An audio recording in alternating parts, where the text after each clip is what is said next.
জয় মা কালী, জয় বাবা শনিদেব, জয় বাবা ভোলেনাথ। তো নমস্কার বন্ধুরা, আজকে আমরা আলোচনা করতে চলেছি রামনবমী কবে পড়েছে এই 2025 সালে। 5ই এপ্রিল নাকি 6ই এপ্রিল, কোন দিন পালন করবেন রামনবমী? এই রামনবমীর মতো পূর্ণ সময়ে কোন কোন কাজ করলে আপনাদের জীবনে আর্থিক, মানসিক, বৈবাহিক এবং শারীরিকের মতো কষ্টের আর সম্মুখীন হতে হবে না আপনাদের আগামী দিনে, সেই সমস্ত কাজ কি কি সেগুলোও কিন্তু বলতে চলেছি আজকের এই ভিডিওটিতে। তাই জন্য এই ভিডিওটা অত্যন্ত গুরুত্বপূর্ণ হতে চলেছে। এছাড়াও এই ভিডিওর মাধ্যমে কিন্তু আমি 2025 সালের রামনবমীর পূর্ণাঙ্গ সময়সূচিও কিন্তু আপনাদের জানাতে চলেছি। তাই জন্য আপনাদের কাছে একটি অনুরোধ করব যে ভিডিওটিতে একটি লাইক, শেয়ার এবং চ্যানেলটিকে সাবস্ক্রাইব করে আমাদের পাশে দাঁড়ান এবং কমেন্ট বক্সে কিন্তু অবশ্যই জানান জয় মা কালী। মা দক্ষিণা কালী কিন্তু আপনাদের সমস্ত বিপদ ও দুঃখের হাত থেকে রক্ষা করবেন। তো চলুন ভিডিওটিতে ফেরা যাক। হিন্দু ধর্মে রামনবমীর কিন্তু বিশেষ তাৎপর্য রয়েছে। প্রতি বছর চৈত্র মাসের শুক্লপক্ষের নবমী তিথিতে এই মহা উৎসব কিন্তু পালিত হয়। এই দিনে ভগবান শ্রীরামের পুজো করা হয়। মনে করা হয় এই দিন ভগবান রামের পুজো করলে কিন্তু ভক্তের জীবনে সুখ শান্তির কোনোদিনও অভাব থাকে না। প্রভু শ্রীরাম জীবনের সকল ঝামেলা অশান্তি থেকে কিন্তু আমাদের মুক্ত করেন। এই দিন দেবী দুর্গার নবম রূপ অর্থাৎ সিদ্ধিদাত্রীরও কিন্তু পূজা করা হয়। 2025 সালের চৈত্র মাসের শুক্লপক্ষের নবমী তিথি অর্থাৎ 5ই এপ্রিল সন্ধ্যা 7টা 26 কিন্তু শুরু হবে, যা পরের দিন অর্থাৎ 6ই এপ্রিল সন্ধ্যা 7টা 22 কিন্তু শেষ হবে।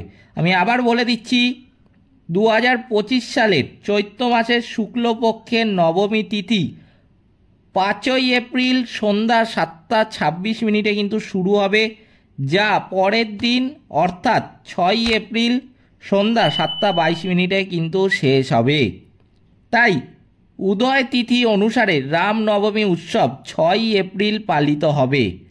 রামনবমী পুজোর শুভ সময় কিন্তু 6ই এপ্রিল সকাল 11টা 8 থেকে দুপুর 1টা 39 পর্যন্ত। অর্থাৎ 2025 সালের রামনবমী উৎসব কিন্তু পালিত হবে 6ই এপ্রিল সকাল 11টা 8 থেকে দুপুর 1টা 39 পর্যন্ত। তবে মধ্যাহ্ন পুজোর শুভ সময় কিন্তু হলো দুপুর 12টা 23। হিন্দু পুরাণ মতে এই দিন অর্থাৎ চৈত্র মাসের শুক্লপক্ষের নবমী তিথিতে ভগবান রাম অযোধ্যায় জন্মগ্রহণ করেছিলেন। অযোধ্যার রাজা দশরথ ও রানী কৌশল্যার সন্তান রামের জন্মগ্রহণ উদযাপন উপলক্ষে অনুষ্ঠিত হয় কিন্তু এই মহা হিন্দু উৎসব। রাম বিষ্ণুর সপ্তম অবতার, ভগবান বিষ্ণুর মানবীয় রূপের প্রাচীনতম অবতার। এই পবিত্র দিন কিন্তু শুক্লপক্ষের নবম দিনে পড়ে। হিন্দু পঞ্জিকার চৈত্র মাসের নবম দিন। চৈত্রের 9 দিনে বসন্তের নবরাত্রি পালন করা হয়। রামনবমী সবচেয়ে গুরুত্বপূর্ণ হিন্দু উৎসবের মধ্যে কিন্তু একটি উৎসব। এই নবমীতে দেবী পার্বতী আবির্ভূত হয়েছিলেন, তাই এই দিনকে সনাতন ধর্মের বিশ্ব মাতৃ দিবস হিসাবেও কিন্তু পালন করেন সনাতনীরা। দিনটি হিন্দু ধর্মগ্রন্থ রামায়ণ থেকে কিন্তু আবৃত্তি করে চিহ্নিত করা হয়, যা রামের কাহিনী কিন্তু বর্ণনা করে। হিন্দুরা মন্দিরে গিয়ে প্রার্থনা করে, উপবাস করে, আধ্যাত্মিক বক্তৃতা শুনে এবং ভজন বা কীর্তন বা ভক্তিমূলক গান, যাকে আমরা বলি, গেয়ে উৎসব উদযাপন করেন। যেহেতু রামের জন্মদিন, তাই কিছু ভক্ত রামের একটি মূর্তি একটি দোলনায় রেখে শিশুর মতো পূজা করে। দাতব্য অনুষ্ঠান এবং সম্প্রদায়ের খাবারেরও আয়োজন করা হয় এই দিনে। উৎসবটি অনেক হিন্দুদের জন্য কিন্তু নৈতিক প্রতিফলনের একটি উপলক্ষ। এই দিনে গুরুত্বপূর্ণ উদযাপনগুলির মধ্যে সারা ভারতে অযোধ্যা এবং অসংখ্য রাম মন্দিরে কিন্তু এই মহা উৎসব সঞ্চালিত হয়। রাম, সীতা, লক্ষ্মণ এবং হনুমানের রথযাত্রা বিভিন্ন স্থানেও কিন্তু হয়ে থাকে। অযোধ্যায় অনেকে পবিত্র সরায়ু নদীতে ডুব দিয়ে তারপরে রাম মন্দিরে যান।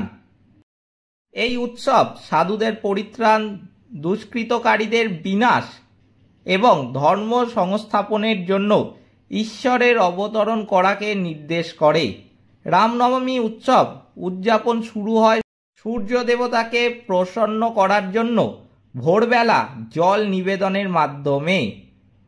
এই বিশ্বাসের কারণে যে সূর্যের বংশধররা রামের পূর্বপুরুষ ছিলেন। এবার আমি বলবো আপনাদের এই পবিত্র দিনে কোন কোন কাজ করা অত্যন্ত শুভ।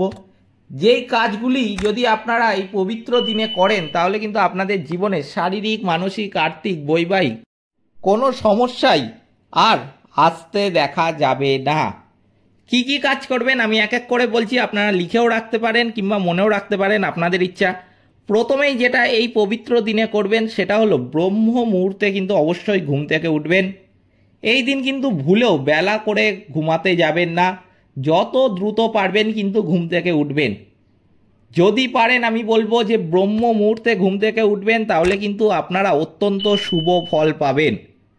তারপরে স্নান করে ভগবান শ্রীরামের ধ্যান করবেন।